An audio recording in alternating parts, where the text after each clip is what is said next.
지난주 오셔서 배우신 분들은 좀 쉬울 거고요. 기억 다 하시죠? 자신이. 자, 지난주 우리가 1강을 했었는데, 이제 1강에 조금 뭐라고 하니까 아웃라인이 그런 거였어요. 뭐냐면, 성경이 잘 이해되지 않는 이유. 왜 우리 성경을 계속 보는데, 매년 아마 나 성경 통독해야지 해가지고 처음 시작하셨던 분들이 많이 못 가고 중간에 포기들 하시잖아요. 그 이유가 있죠. 이런 이유들을 갖다 설명해 놓은 건데, 다른 어떤 이유보다 우리 교회는 그래도 참 감사한 게 새벽마다 매달 2장씩을 지금 나가니까 억지로라도 읽거든요. 근데 이게 내가 그렇게 2장씩 읽으면 이해가 안 돼요. 솔직히 목사님 설명을 안 해주시면 그냥 읽으시면 더 어려우실 거예요. 그죠?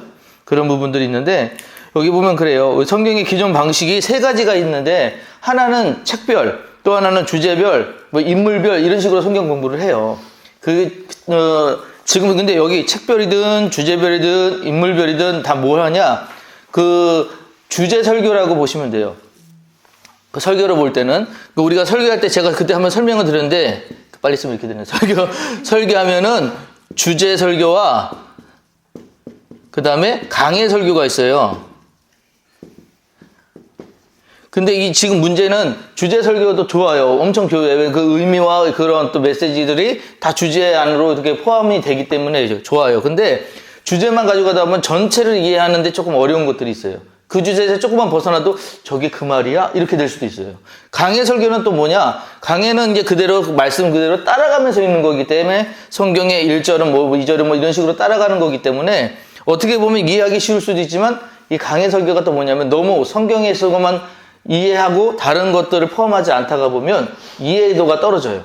그럴 수도 있어요. 그래서 강해 설교나 주제 설교나 더 각자의 매력 주장들, 장점들은 있겠지만 결국 이 2가지가 다 포함돼야 돼요. 그러니까 성경 우리가 읽기도 마찬가지, 책별로 하든, 주제별로 하든, 인물별로 하든, 성경에 대해서 어떤 구조되고 파악은 되겠지만 전체를 이해하는 데는 좀 부족하다. 그래서 우리가 뭘 쓸 거냐면, 이 모든 것들을 포함해서 하는 것들을 먼저 우리가 기준점을 세울 거예요. 그게 뭐냐? 시간이에요, 시간.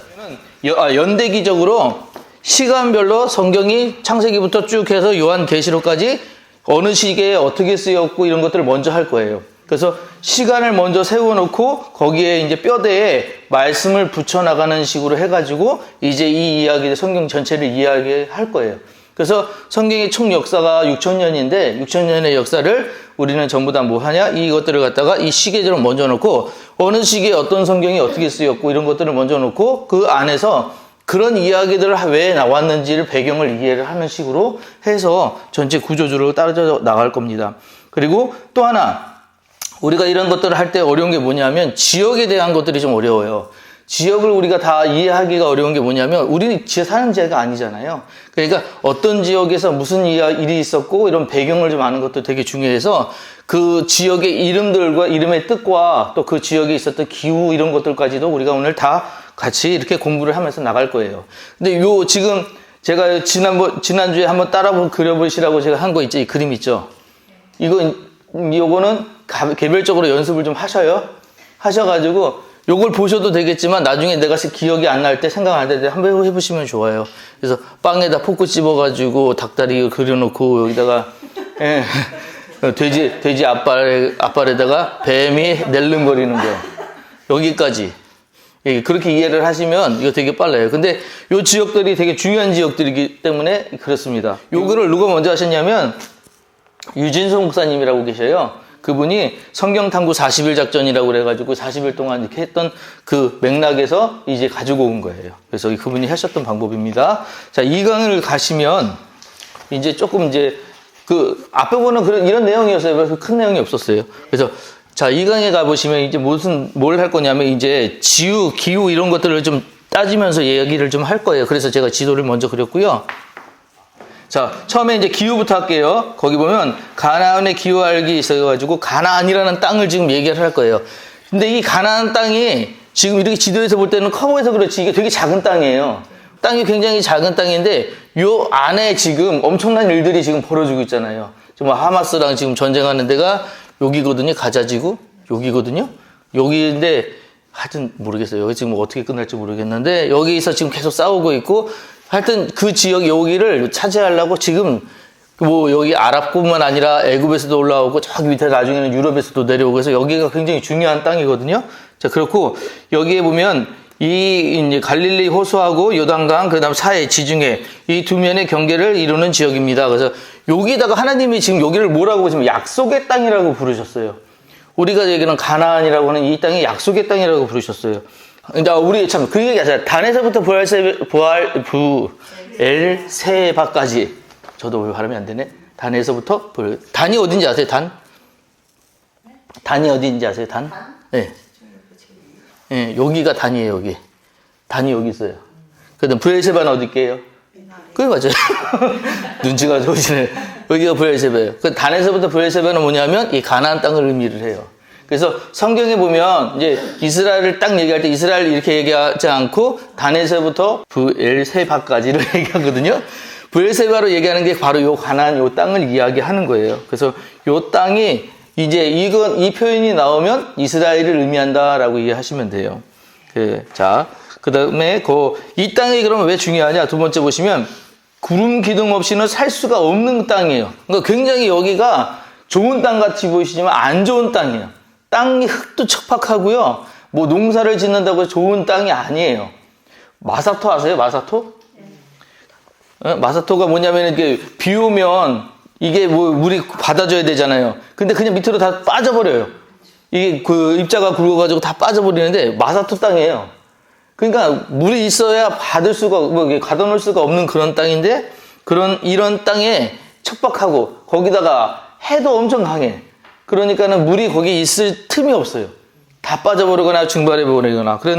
그래서 이스라엘 백성들이 여기 갈 때 굉장히 고생했잖아요. 어떻게 되면 여기를 들어가야 되는데 애굽에서 나와가지고 시내산까지 가서 여기서 모았다가 여기서 이제 정탐꾼을 보냈는데 어떻게 됐어요? 이제 부정하니까 하나님이 너네 못 들어가서 여기서 40년을 도는 거거든요. 그리고 나서 어디로 들어가냐? 바로 이렇게 또 못 들어갔어요. 막아가지고 에돔에 막아가지고. 그래서 요렇게 들어가서 지금 요로 들어가는 거예요.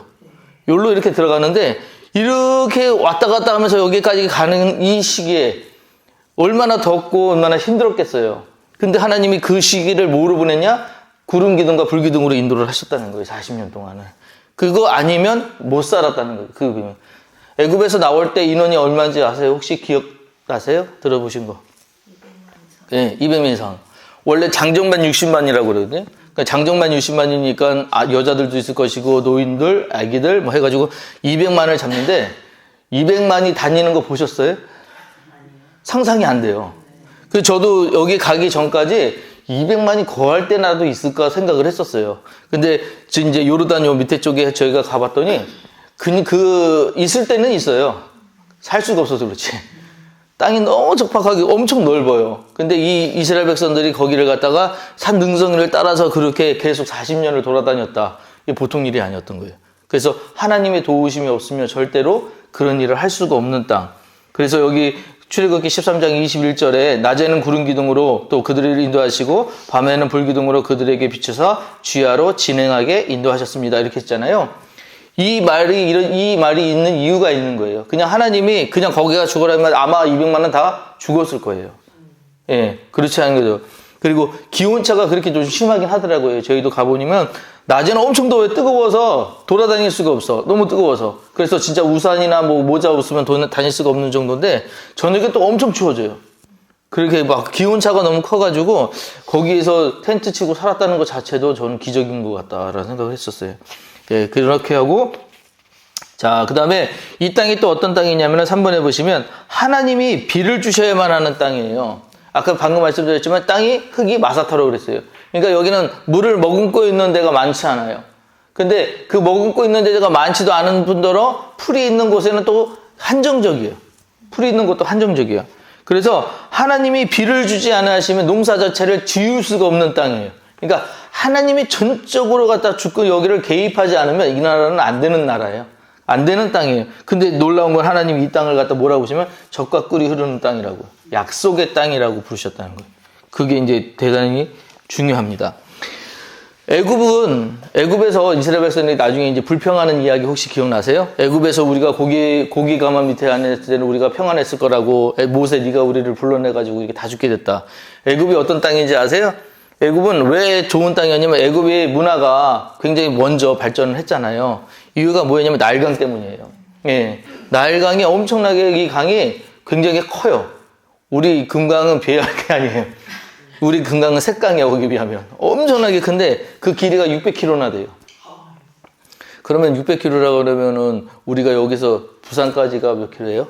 500. 여기서 아니, 여기서 남한에서면 400이면 뭐 여기서 가도 한 절반에서 간다고 200? 그죠? 그러니까 3배야. 그 거리를 갖다가 그러니까 나일강이 거기를 통과를 하면서 이렇게 적셔주니까 주변 땅들이 비옥한 거예요. 그래서 제가 얘기를 들었을 때 나일강이 범람을 그렇게 잘한대요. 범람을 굉장히 잘한대요. 그래서 이렇게 있고 이렇게 있잖아요.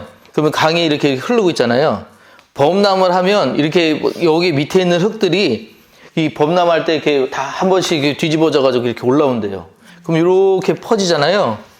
요 땅이 그렇게 좋은 땅이래요. 뭘 심어도 막 커지고 되게 잘 된다는 거예요. 그래서 애굽은 잘 살 수밖에 없는 조건이 있었기 때문에 그렇게 처음에 강대국이 그 과거에 강대국이 될 수 있었다 그런 얘기를 해요.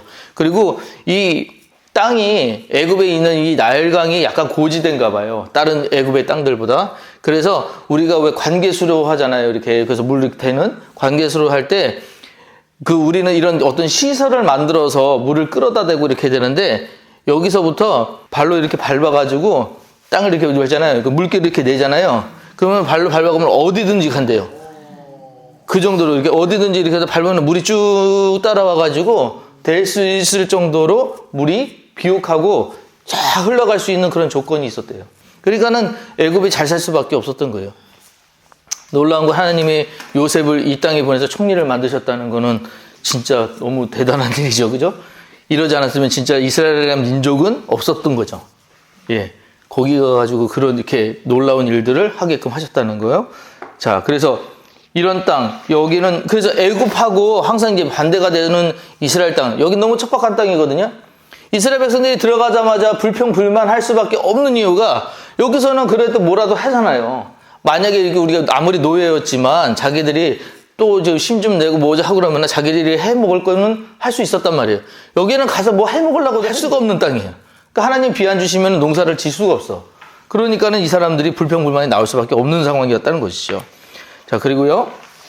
그래서 이제 이 땅에 대한 표현, 너희들이 앞으로 얻을 땅은 애굽과 다르다. 이게 계속 나와요. 애굽과 다르다. 그러니까 나중에 이제 우리가 나오지만 세상을 표현할 때 세상 나라들을 표현할 때 애굽에 나와요. 세상 나라들의 대표 저자. 그리고 하나님 나라의 대표 저자가 가나안, 이스라엘이에요. 이렇게 나중에 이제 평가가 이렇게 나눠지는데 그러면은 하나님 나라는 다 채워주고 뭔가 있어야 되잖아요. 근데 현실적으로 볼 때는 안 그래요. 뭔가 비고 항상 뭔가 안 좋은 땅을 계속 하나님 나라라고 이렇게 표현을 돼요. 그러면 이제 세상 사람들이 볼 때는 쟤네는 왜 저러고 살아? 이렇게 볼 수밖에 없는 그런 땅이에요. 그런 이유, 그걸 이해를 하시고. 근데 우리는 여기가 적각구리는 약속의 땅이다. 그렇게 들었다는 것이죠. 그 다음에 이 땅이 어떤 땅이냐면 사방이 막힌 땅이에요. 무슨 얘기냐면 여기 지금 지중해 있다고 그랬잖아요. 지중해는 지금은 여기 되게 관광 산업이 되게 유명해져가지고 뭐 이제 유럽 사람들이 와가지고 휴양지로 되게 좋아요. 지금 지중해가 되게 좋더라고요. 저도 가보니까. 근데 엄청 좋아요. 근데 이때 당시는 지중해면 죽음의 바다예요. 뭐 여기 나가서 뭐 물고기를 잡기도 어렵고 여기는 그렇게 할 수 있는 저기가 아니었어요.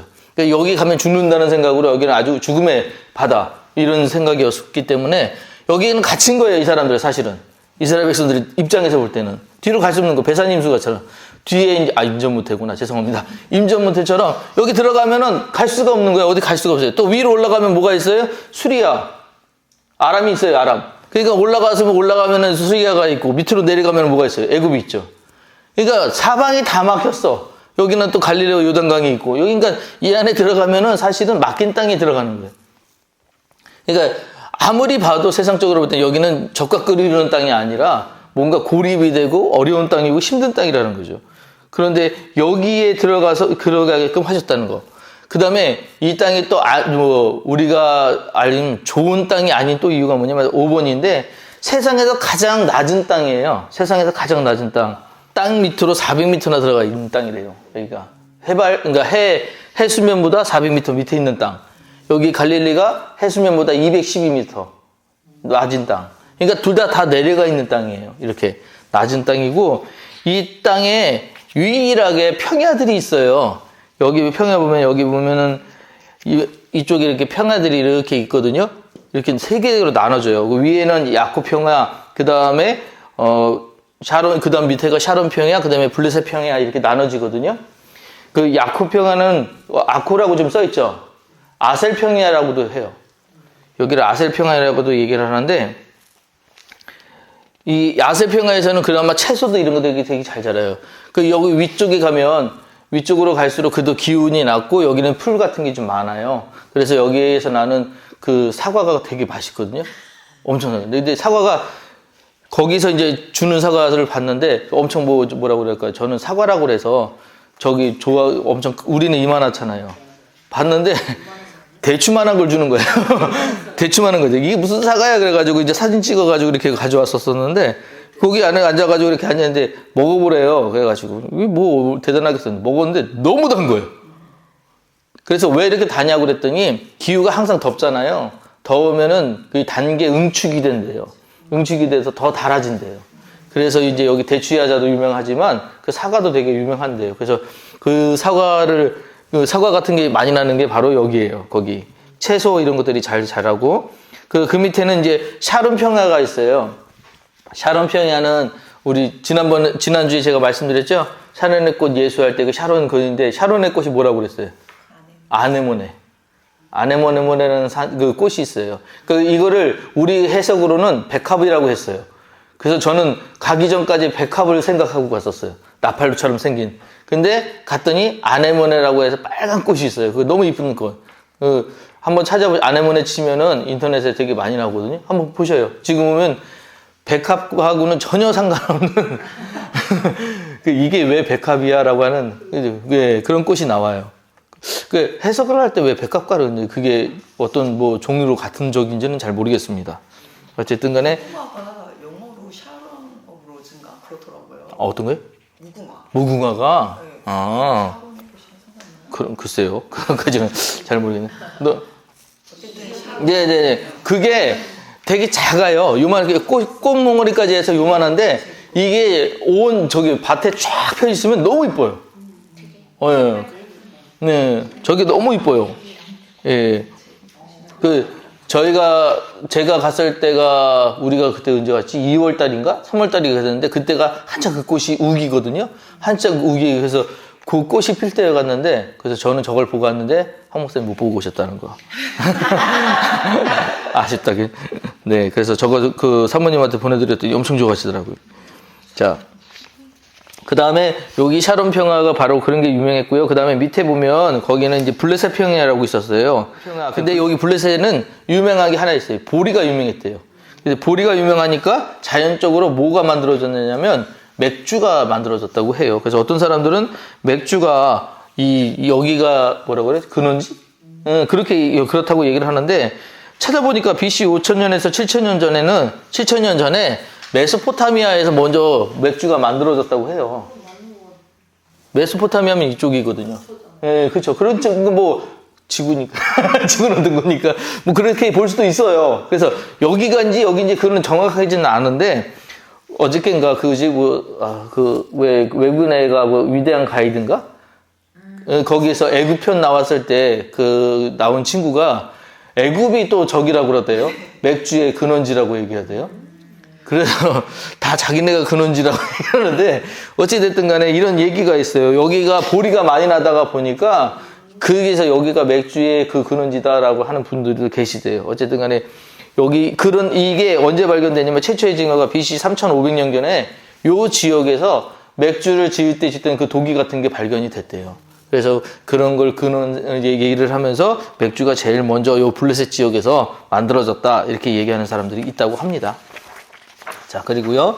자, 넘어가서 그 다음에 이제 그 밑에 내용들은 아까 얘기했던 것들이에요. 저기 바로 이제 이 사해가 어떤 땅이냐 그런 것들이 이제 쭉 나온 얘기들이고요. 자, 이제 좀 주요 내용으로 좀 들어가 볼게요. 그 밑에 보시면 이 성경 전체의 줄거리 이렇게 있어요. 성경을 보실 때 이제 우리가 누구 중심으로 볼 거냐면은 예수님 중심으로 볼 거예요. 그러니까 메시아 중심으로.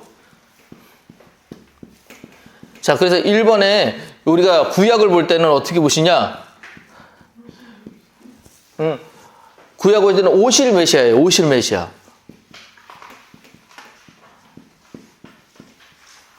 메시아 사상도 나중에 한 번 더 설명을 드릴 건데, 메시아가 이제 예수님이 오실 때 너가 메시아냐라고 물어보잖아요. 그러니까 이 메시아라고 하는 사상들이 이스라엘한테 아주 오래전부터 있었어요. 그래서 우리를 구원할 구원자가 오실 거다. 근데 이게 어디부터 나오냐면 창세기부터 해서 계속해서 이들을 구원할 누군가가 올 거라는 생각들은 이스라엘 사람 백성들한테 있었습니다. 그래서 이 메시아 사상들이 계속 갖고 있었는데, 이제 이게 누구냐라고 하는 문제를 갖다가는 그 사람들이 이제 믿느냐 안 믿느냐의 문제로 바뀌었지만, 어쨌든 메시아 우리는 누군지 알잖아요. 예수님 얘기를 할 거예요. 그래서 구약은 오실 메시아에 대한 이야기고, 이 메시아, 그래서 이제 성경을 보실 때 구약이 몇 권이에요? 39권이거든요. 이 39권으로 묶은 이유가 뭐냐면 전체 66권, 그러니까 성경이 총 66권만 나왔을까요? 아니잖아요. 그렇죠? 성경은 엄청 많아요. 너무 많아요. 그래서 성경뿐만, 우리가 알고 있는 정경이라고 불리는 거 66권, 정경 말고도 성경에 외경도 있어요. 위경도 있어요. 외경과 위경 아세요? 모르시죠? 그러니까 정경이라고 하는 거, 이게 66권, 우리가 보고 있는 거 정경이 66권이에요. 그 다음에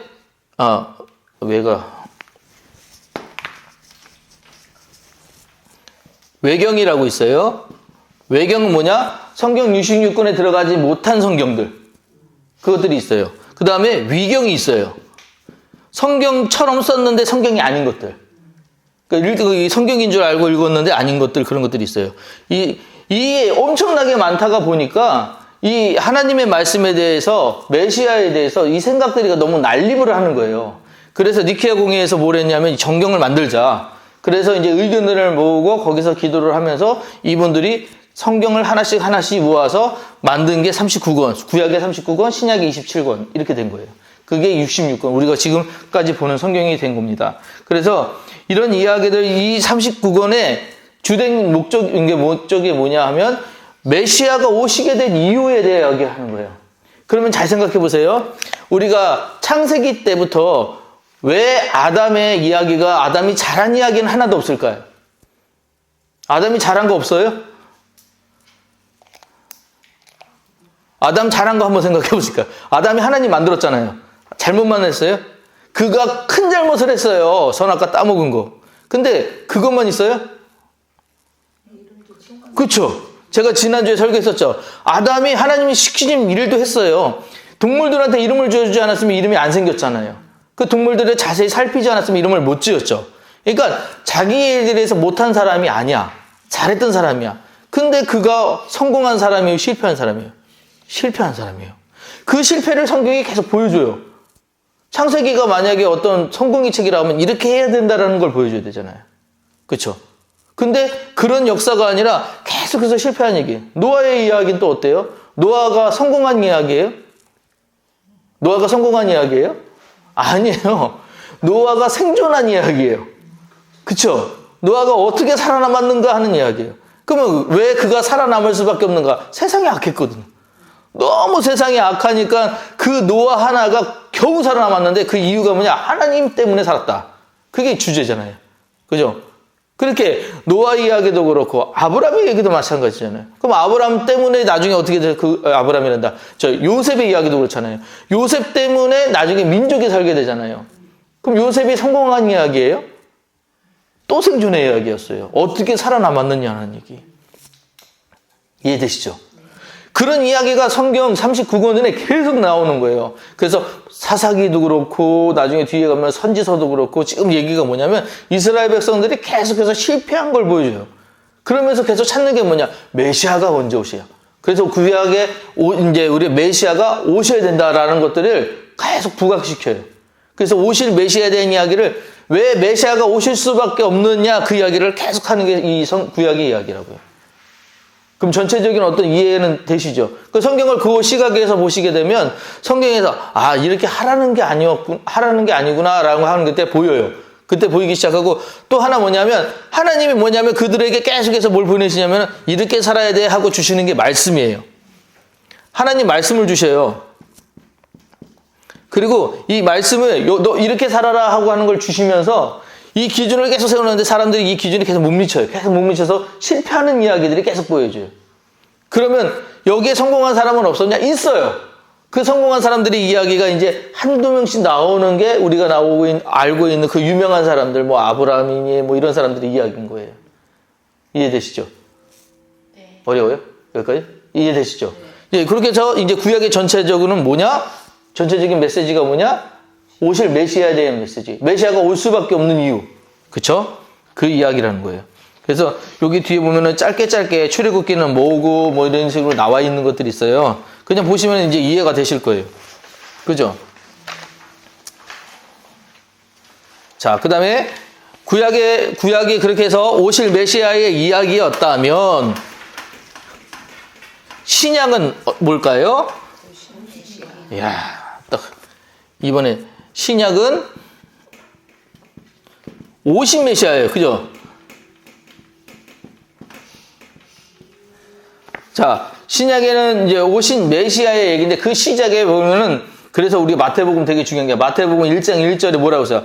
아브라함과 다윗의 자손 예수 그리스도의 뭐라고요? 세계야. 누구의? 하나님의 세상이었잖아요. 근데 인간들이 살아가고 있었잖아요. 그죠? 우리의 역사는 뭐가 중요하다고? 우리의 역사가 중요한 게 아니라 그의 이야기가 중요하다고. 히스토리, 그죠? 예수님의 이야기가 중요하다고요. 그의 이야기가 중요해요. 그래서 신약은 오신 이제 메시아에 대한 이야기가 시작이 된다. 그것이 아브라함과 다윗의 자손 예수 그리스도의 세계라로 시작되는 거기에 선언이 되는 거예요. 선포가 되는 거예요.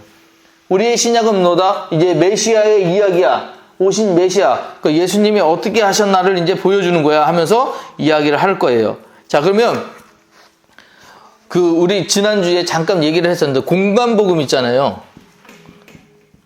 공간복음은 세 개예요. 마태, 마가, 누가. 뭐가 먼저 썼을까요? 네? 누가? 아, 아쉽습니다. 네? 이제 50%. 어? 마가. 맞을까요? 응? 그럼 왜 마가가 한번 질문해요. 왜 마가를 먼저 써서 그러셨죠? 마태는 아니라. 아, 내가 흘렸네. 자, 나중에 번역을 하는데 이제 그 학자들이 번역을 해봤어요. 번역을 해봤는데 마태는 예수님이 중요하다는 걸 얘기하기 위해서 짜집기 한 생각이 드는 거예요. 그런 것들이. 그리고 근데 마가는 그게 없어요. 그리고 또 하나 중요한 게 뭐냐면 마가는 어떤 말을 할 때 그 내용을 짧게 설명해요. 근데 마태는 그 짧은 이야기를 좀 길게 이야기해요. 그러니까 우리가 무언가 이야기할 때 내가 이런 얘기를 이렇게 했잖아요. 그러면 이걸 다른 사람들에게 전달할 때 요만큼 전달하는 사람이 아니라 여기다 뭘 자꾸 덧붙이잖아요. 그죠? 이걸 설명하기 위해서 내가 그걸 덧붙이잖아요. 그러니까 그런 맥락으로 볼 때 마가가 먼저 쓰였을 것이다 라고 하는 게 이게 마가 우선설이에요. 이게 가장 지금 힘을 받고 있는 학설 중에 하나고요. 마태 우선설도 있어요. 왜냐면 이게 구약의 이야기를 마태가 맨 앞에 나온 이유도 있어요. 뭐냐면 마가에서는 잘 구약을 인용을 안 해요. 인용을 한 건데 마태는 구약의 이야기를 자꾸 인용을 해요. 과거에 그때 뭐 이제 이런 일이 있어요. 그래서 시편에서 예수님께서 화를 내셨을 때 뭐 그런 이야기들을 끄집어내면서 그래서 이게 그거다라고 하는 것들을 자꾸 보여줘요. 그러면서 마태가 앞에서 쓰인 거는 구약과 연결고리를 갖기 위해서 맨 앞에 쓰여진 거지 시기상으로 마태가 먼저 쓰여진 건 아닌 거라는 것이 큰 학설이에요. 그 다음에 마가라고 하는 사람은 쓰기는 이 마가가 또 누구냐에 대해서 정확하게는 안 나오지만 이 마가가 나중에 사도행전에 가면 바나바를 쫓아다니던 마가 요한이라고 있어요. 그 사람일 거다라는 의견도 있어요. 그래서 이 마가가 이걸 썼고 이 마가가 그 이야기들을 하는 것들을 보고 바로바로 자기가 생각나는 것을 이야기했기 때문에 이 내용이 길지는 않았을 거라는 거예요. 길지는 않고 그 내용들이 전달이 되었는데 그걸 누군가 또 다른 사람들에게 전할 때 그 내용에 의해서 잘 전달하기 위해서 설명을 또 들었을 거 아니에요. 그래서 더 길어졌다. 그래서 이게 먼저일 거다라고 얘기를 합니다. 어쨌든 요걸 가지고 우리가 뭐라고 부르냐? 공간복음이라고 얘기를 해요. 자, 근데 우리 사복음서라고 있잖아요. 여기에는 뭐가 하나가 더 들어가잖아요. 뭐가 들어가죠? 요한이에요. 가만히 있어 보세요. 마태, 마가, 누가, 요한 다 똑같이 누구 얘기해요? 예수님 얘기를 한단 말이에요. 그죠? 예수님 얘기를 해요. 예수님 얘기를 하는데 왜 요한은 공간복음이 아닐까요? 완전 달라요. 여기는 예수님이 메시아의 관점에서 이렇게 오셨는데 여기는 예수님이 이미 신적인 존재예요. 그래서 제일 유명한 말씀 14장 6절 말씀 예수님이 뭐라고 하셔요? 내가 곧 길이요 진리요 생명이니. 누가 어떤 사람이 하면서 나 길이야 나 진리야 나 생명이야 이렇게 얘기할 수 있어요. 하나님밖에 못하는 얘기거든요.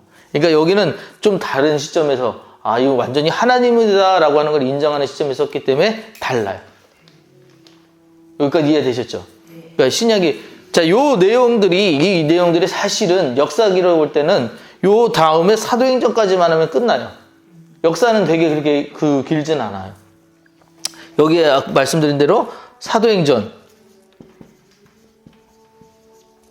여기까지가 이제 사도행전에서 1세기에 우리가 초대교회까지가 나오면 역사는 여기서 그대로 여기까지가 뭘 보느냐면 여기까지가 바로 오신 메시아의 이야기.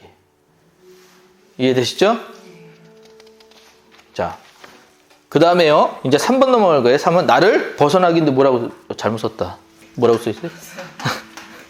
이게 무슨 얘기냐면 성경 66권을 볼 때 이제 교수님 생각이 또 갑자기 안 나지. 아까 이름이 생각났었는데 서울대 교수님인데 책을 읽을 때요.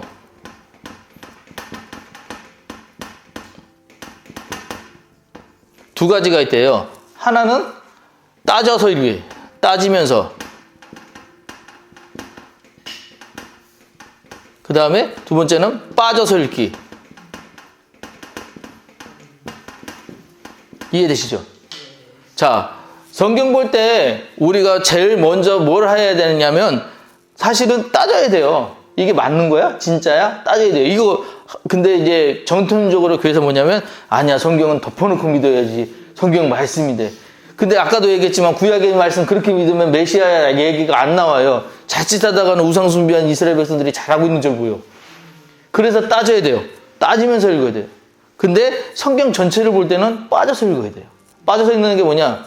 소설 좋아하세요? 소설에 보면 소설 읽으면서 우리가 뭐예요? 감정이입하죠. 그러면서 내가 그 주인공이 되고 드라마 좋아하는 거랑 똑같죠. 드라마도 보면 내가 그 사람이 아니지만 그 사람처럼 내가 생각하고 성경이 그런 내용이에요. 거기에 빠져서 읽어야 돼요. 그러다가 보면 뭘 해야 되느냐?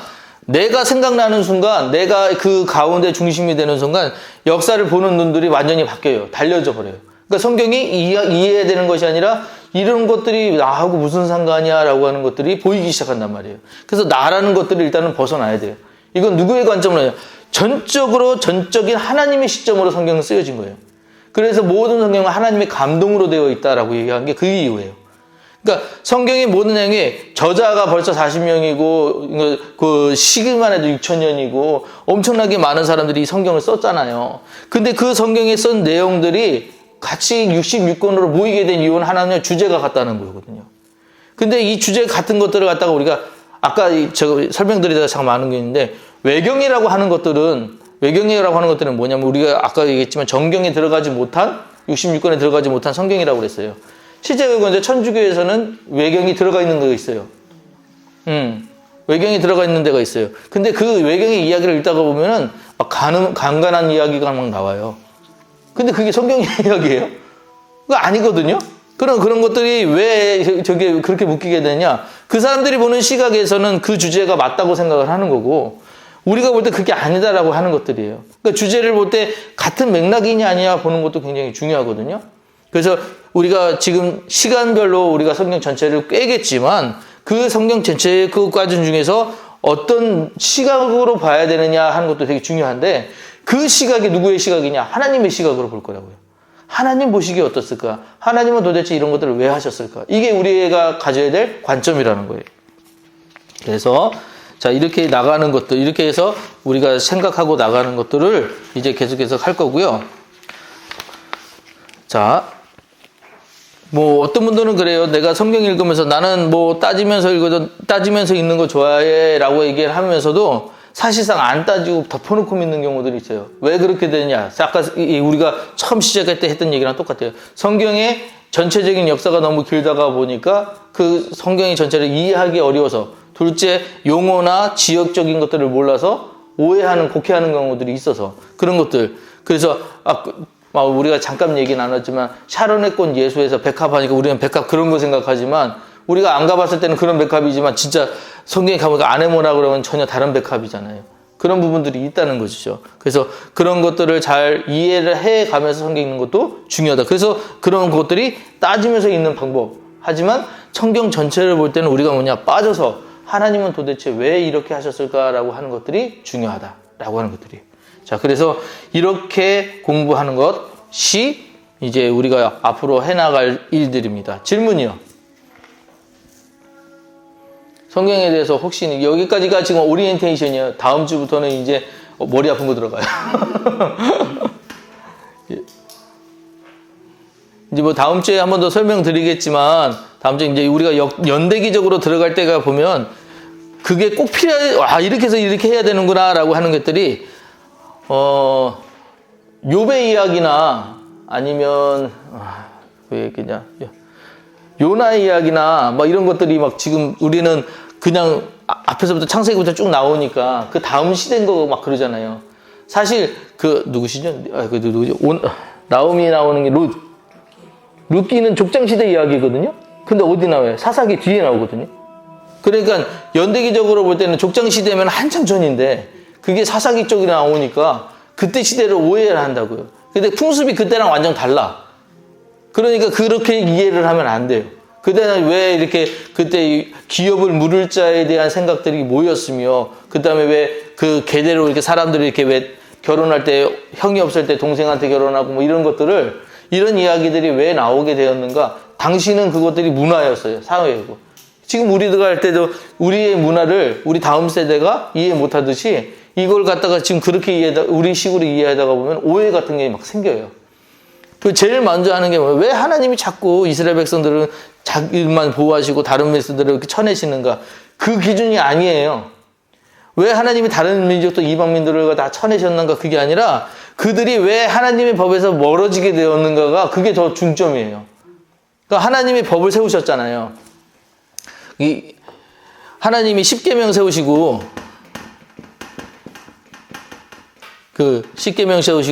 자, 너희들한테 이런 법을 세웠어. 법을 지켜야 돼. 라고 한 게 이스라엘 백성들만 그랬을까요? 이 이야기 들은 게 이스라엘 백성들만 들었을까요?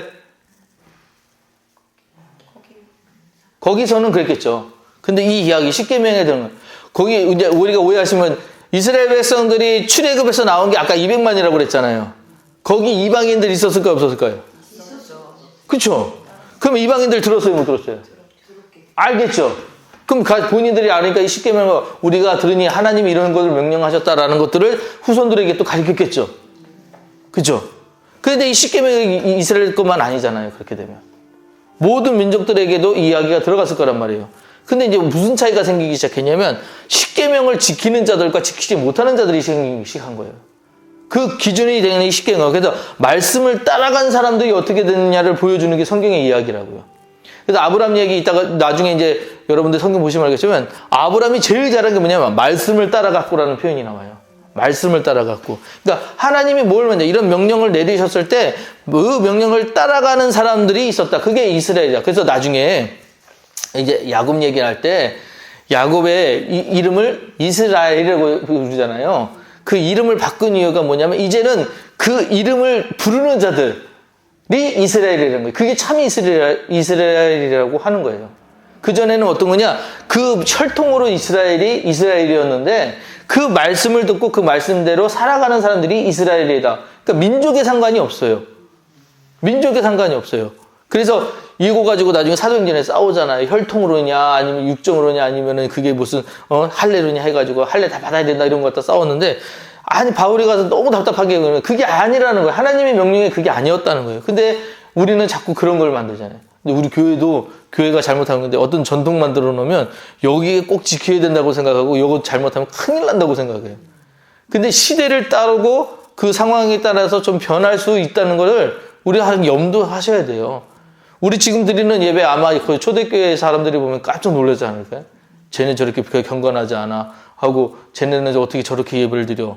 왜냐하면 초대교회 사람들은 다 유대 전통에서 나왔기 때문에 유대교식의 예배를 드렸을 거라고요. 그 사람들이 보면 우리 너무 자유롭잖아요. 그런 예배를 두고 유대인들이 얼마나 철저한데요. 유대인들이 성경 하나 보면 많은 우리는 뭐 성경 못 외웠다고 나서 모르는 거 없잖아요. 성경 그 사람들은 성경을 갖다가 암송하는 사람들인데 성경이 너무 귀해가지고 그걸 그냥 이렇게 보지도 못하고 이렇게 올려다보는 사람들인데 그런 사람들이 볼 때 우리가 볼 때는 너무 다르지 않냐는 거죠. 그래서 우리가 그 시각으로 성경을 이해하려고 하다 보면 안 돼요. 어려워요. 계속 한계가 나와요. 그래서 그런 것들을 이해하지 않는 하나님의 시각으로 보는 것들을 우리가 연습을 할 거예요. 계속. 질문이요? 근데 지금도 보면은 구약 성경에는 그 안식일을 거룩하게 네네네. 지키잖아요. 네. 그래서 지금도 어떤 목사님들은 안식일을 거룩하게 지내는데 우리 성도들은 아무것도 하면 안 된다고. 그거 아니에요. 그렇게 말하는 목사님들 계시더라고요. 계시더라고요. 그래서 식당도 안 나오고 네. 그런 교회 우리 공주에도 있어요. 그게- 감리교회인데 같은 교회인데 예전에 그런 거를 세게 했던 게 장로교 고신직이 있어요. 고신직이 그분들은 최고 피아노도 못 치겠어요. 피아노도 이게 세상적인 악기라고. 그리고 뭐 그런 저기가 있는데, 아니, 그건 아니고요. 사실. 생각해도 이제 너무한다 하는 생각이 제가 설교할 때 아마 계속 말씀드려서 아실 거지만 한 번 더 설명을 드릴게요. 거룩에 대해서 이거를 카도시라고 하거든요. 이거를 잘못 이해하셔요. 이거는 첫째는 구별하다거든요. 그 이 품성은 하나님한테만 있는 품성이에요. 두 번째는 밝다. 그 다음에 세 번째가 새롭게 하다.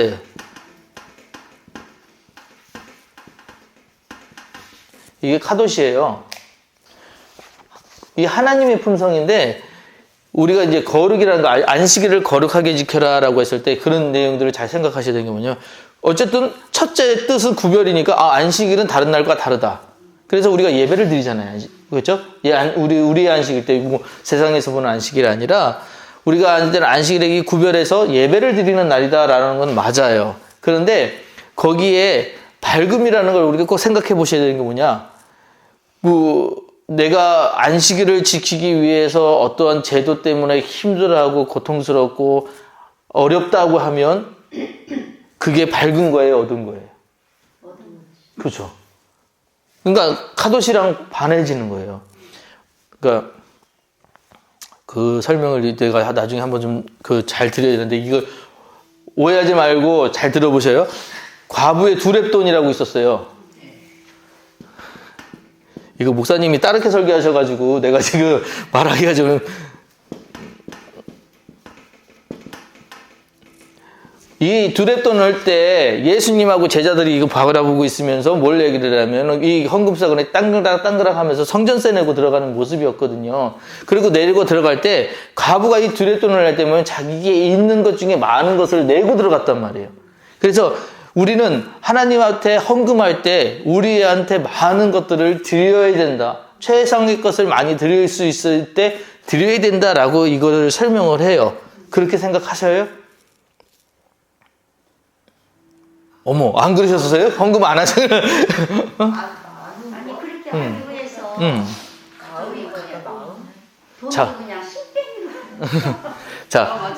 저희 엄마도 옛날에 막 헌금할 때 꼭 새 돈으로 드리고 막. 그러니까 이제 그거는 태도의 문제인데, 애티튜드의 문제잖아요. 하나님한테 드리는데 내가 그냥 이런 거 막 드릴 수 없다. 그러니까 좋은 거 드리고 깨끗한 거 드리고 우리가 공경의 마음이잖아요. 그러니까 우리 문화에서는 그거 되게 중요한 거예요. 뭐 그쪽에서도 다 그랬겠지만 우리 뭐 그래서 왜 우리 집안에서 아버님 되게 귀하니까 밖에 나갈 때 찬밥 안 드린다고 아랫목에다가 밥 이렇게 지었고 따뜻하게 드렸잖아요. 왜 그래요? 아버지가 귀하니까. 귀한 거 섬기는 모습이잖아요. 아랫목과 윗목이 있을 때 어른들 아랫목에 앉히는 건 무슨 문화예요? 거기가 귀한 분 모시는 그 태도란 말이에요. 그런 태도의 문화였는데 이제 이 과부의 두랬던 이야기는 사실은 이 성전세, 아까도 얘기했지만 성전세에 대한 이야기였거든요. 과부가 두랫돈을 내면은 일상생활할 수 있는 돈이 없어요. 그죠? 그런데 이 두랫돈을 냈어요. 그럼 과부는 이제 어떻게 되는 거예요? 그죠? 이제 죽는 거예요, 사실은. 죽음의 이야기를 하는 거예요. 근데 과부는 두랫돈을 내야만 해요. 왜요? 성전에 지금 들어가야 돼요. 왜요? 예배드리러. 하나님 만나러 가기 위해서 자기의 이 두랫돈을 내야 돼요. 자기의 가장 귀한 것을 낸 건 맞아요. 한데 과부가 아무것도 이제 생활할 수 없는 두랫돈으로서 아무것도 없는 사람이 이걸 낼 수밖에 없는 상황을 만든 그 체제가 맞냐라는 거예요. 체제가 시스템이. 그건 안 맞지. 아니죠. 과부는 솔직히 과부 입장에서 볼 때는 귀한 거 드렸잖아요. 제일 귀한 거. 그 마음은 이해가 된다는 거예요. 그 마음은 알겠어. 근데 과부가 그거 내고 나서는 자기는 죽는데 사회적으로 볼 때 아유 이거 내지 마세요. 이거 냈다가는 아니 이거 하나님은 당신 마음 아시잖아요. 우리 지금 그러잖아요. 헌금 내실 때 100만 원씩 내세요. 이렇게 안 하죠. 왜 그래요? 자기 형편권 내는 건 즐겨 내는 거잖아요. 헌금은. 즐겨 내는 상황이 아닌 걸 만들어 놓는 시스템이 맞냐는 거예요.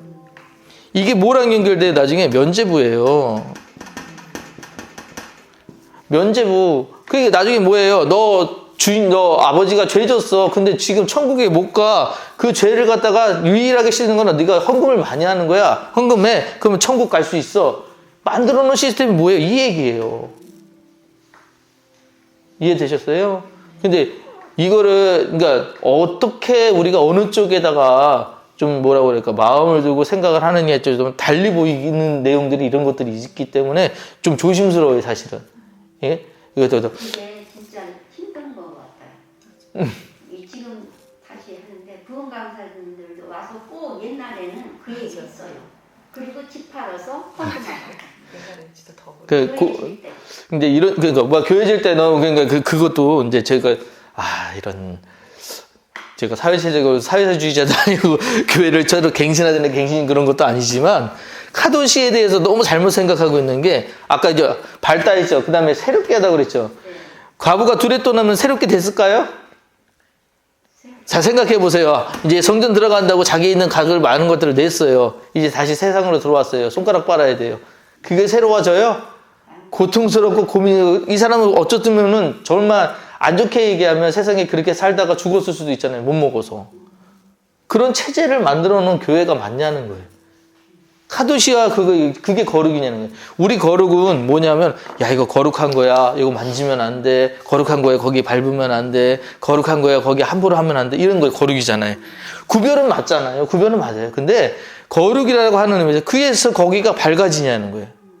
그럼 밝아지냐고 하면은 아니면은 그게 거룩과는 좀 다를 수도 있다는 거예요. 또한 그런 어떤 뭐 체제가 있어요. 그럼 그게 전체를 새롭게 할 수 있는 어떤 영향력이 있느냐라고 볼 때도 아니라고 하면 거룩과 또 달라질 수 있는 거예요.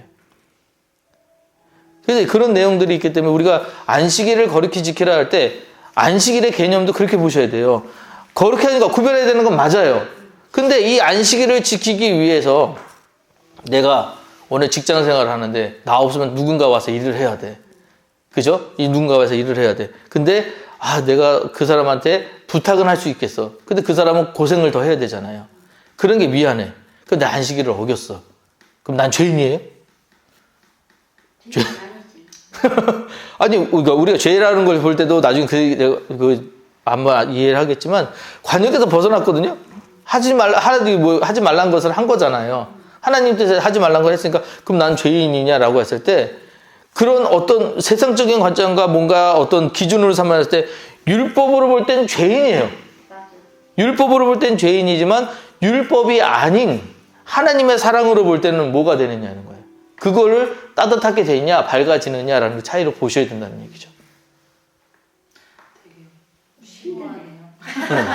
그래서 그러니까 예수님 믿는다는 게 단순히 그냥 뭐 나 착하게 살아야지가 아니에요. 왜냐하면 그 가운데 착하게 살아가는 가운데서도 그 기준이 어떠냐에 따라서 되게 달라지거든요. 지난주에 이순신 장군, 우리가 과거에 예수님 믿지 못한 사람들 어떻게 됐겠느냐, 우리 그런 얘기 나눴었거든요. 그들은 천국을 갔겠느냐, 안 갔겠느냐. 제가 뭐라고 설명했었죠? 그건 하나님 판단하시면 돼요. 심판이라고 하니까 좀 무거워지는데, 예, 하나님이 주권에 있지만 그 사람들에게 뭐냐? 하나님을 알만한 마음을 주셨다고요. 양심이라는 걸 주셨기 때문에 양심에 따라 착하게 행동한 사람에게는 하나님이 어떤 그래도 좋은 쪽으로 인도하지 않으셨을까? 그에게도 구원이 있지 않을까? 그죠? 이렇게 생각한다라고 말씀을 드렸었는데, 양심이라는 기준으로 볼 때 착하게 사는 게 우리 모든 사람들에게 있는 선함이라고 한다면, 나쁘게 살면서 하나님 바라본다고 믿는 우리는 있을 수가 없는 거잖아요. 예수님 믿는 사람들이 나쁜 짓 해서는 안 되는 거잖아요. 예수님 믿는 사람들이 그 악한 것들과 친해져서도 안 되는 거잖아요. 그래서 잠언에서 계속 얘기하는 게 뭐예요? 악인과 선인의 얘기를 하면서, 악인은 어떤 사람이냐? 하나님의 법에서 벗어난 사람, 명철을 의지하지 않는 사람, 이렇게 지혜를 받지 못하는 사람, 그게 다 악인이래요. 근데 그 사람들이 잃어버린 게 뭐냐? 사회생활을 못하는 사람들이 명철이 없는 거예요? 아니라니까요? 그쵸? 지혜가 없는 사람들이 하나님의 법에서 멀어진 사람들이에요? 아니라니까요? 그 법을 지키느냐 지키지 않느냐의 그 사람의 태도, 그 사람의 삶의 방향에 따른 것이 달라지는 것이지, 그게 차이가 아니거든요. 근데 우리는 교회에 잘 나오는 것들의 어떤 행티와 행위를 가지고 그 사람을 평가해서 이 사람은 교인, 아닌 사람 이렇게 얘기를 하는데, 거룩은 그것과 다르다는 거예요. 아, 내가 하나님 법에서 벗어나는구나 라는 걸 알면 돌아와야 돼요. 자꾸 이거 하면서 하는 거예요. 그래서 우리 성화라는 단어를 쓸 때 제가 제일 많이 그리는 그림 있죠. 예, 제가 이거 그리죠. 왜 이렇게 안 그릴까요? 이거 아무도 못해요. 이거 아무도 못해요. 예수님만이 이렇게 하시겠지. 아니, 예수님 원래 이렇게 했나? 그 계단만은 다행이에요. 그러니까요. 때로는 계단에 이게 길어요. 평소에는 다행이죠. 그것도 맞아요. 계단이 내려갈 수도 있잖아요. 방향의 차이지. 방향의 차이. 이쪽 바라보고 가기만 해도 감사한 거라니까요. 맞아요. 근데 우리가 대부분 어디면 여기 안 바라보고 여기 있다가 자꾸 여기를 보게 돼요. 왜냐하면 여기에 우리가 잡고 있는 생각들이 있거든요. 생각은 올라가는 게 맞다라고 생각하는데 몸은 밑에가 편하거든요. 육신은 모든 애가 밑에가 보여요. 만약에요, 그러니까 뭐 다들 가정들 있으시고 아실 테니까, 내가 같이 사는 사람과 생각이 달라요. 생각이 달라서 내 주장을 계속 펴요. 그러면 이기시는 경우도 있겠지만, 이기면 후련하시게요? 후련하세요? 내가 그거 꺾으면 이기면 후련하세요? 찜찜하죠? 그냥 들어줄 걸 그랬나? 아이, 괜히 그러네. 왜 그런 생각을 하는지 아세요? 그거는 지금 여기 있는 거예요. 안 올라가는 거거든요. 근데 내가 한번 져주잖아요. 아유, 내가 뭐냐, 말지 뭐. 그래, 당신들은 하자라고 할 때 뭐가 있냐면 생각이 여기로 가 있어요. 되게 편해요. 내가 포기하고 나면은 되게 편해지기 시작을 해요. 그런 게 그게 생각 차이거든요. 그 생각 차이가 우리를 하여금 한 단계 한 단계 올라가게 한다는 걸 기억하셔야 돼요. 하나님 생각이 계속 나오고 계속 부딪힐 거거든요. 나는 하나님 지금 그게 아닌 것 같은데, 당장에 지금 내가 금이 필요해요. 당장에 내가 어떤 직장이 필요해요. 당장에 내가 어떤 일이 필요해요. 그런 걸 막 얘기하는데 하나님이 아니야 라고 얘기하실 때도 있잖아요. 그때 난 뭔 얘기를 합니까? 하나님 이거 주시면 한다니까요? 아니라고. 하나님 생각은 너가 포기하면 보여줄게 라는 거예요. 하나님 문을 닫으시잖아요. 다른 문을 여신대요. 그걸 꼭 기억하셔야 돼요. 하나님이 이 문을 닫으실 땐 이유가 있다는 거예요. 우리한테 모든 걸 그냥 오픈하지 않는 이유가 있다는 거예요. 왜? 우리 생각이 항상 한정적이니까. 이해되시죠? 네. 여기까지.